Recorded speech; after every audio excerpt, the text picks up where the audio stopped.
ভাবুন তো ৫০ টাকায় যদি আনলিমিটেড সুইমিং করা যায় তাহলে কেমন হয়? হ্যাঁ, ঘটনাটা আপনাদের কাছে কাল্পনিক লাগতে পারে কিন্তু এটাই সত্য। আমি চলে এসেছি যেমন ছিলাম তেমনভাবেই রেডি হওয়ারও সময় দেয়নি আমাকে। অনুষ্ঠানের পরের দিনে আপু হঠাৎ করে প্ল্যান করলো যে চলো আমরা সুইমিং করে আসি। তো ১ম এ আমরা যেতে চাইনি। পরে যখন এসে পড়েছি তখন ভিতরের পরিবেশটা দেখে খুবই ভালো লাগছিল। তেমন একটা ঝামেলা নেই, তেমন একটা ভিড় নেই।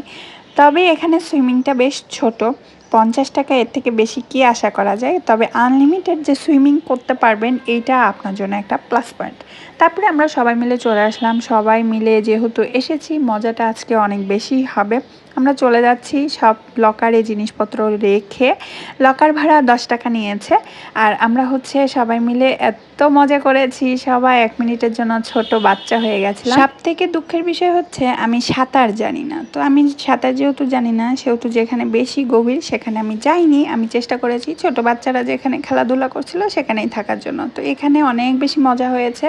আর সবাই মিলে এসেছি এখানে ছোট ছোট বাচ্চা নিয়ে, ফ্যামিলি নিয়ে সবাই যেহেতু এসেছে আর আমরাও যেহেতু ফ্যামিলির সাথে এসেছি সেহেতু আমাদের এখানে সিকিউরিটি ছিল।